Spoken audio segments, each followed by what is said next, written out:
Memorial Hospital.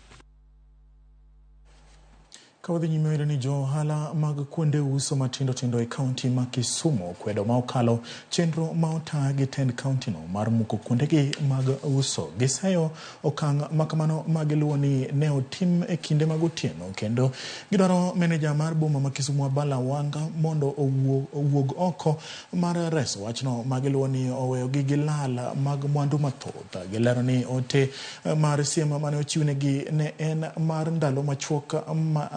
mane ok oromo chiwnegi thuolo makare mar dar.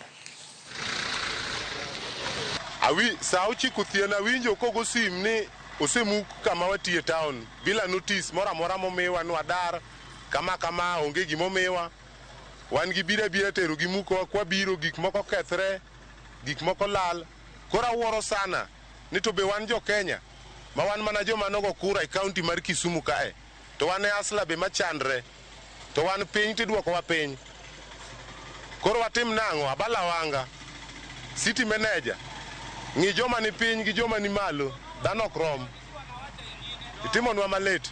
driving pale ndugu ang'o miyo eno komuke mane question ma wan go kende ang'o miyo komuke ana lose 60,000 mar kibanda na kae koro wakwani county government odonje gini maber joma timo biashara kanyo udi moko ni nono gidwaro mondo wadhi wapengeza udi kuno to udi mipangeza kuno bei tek.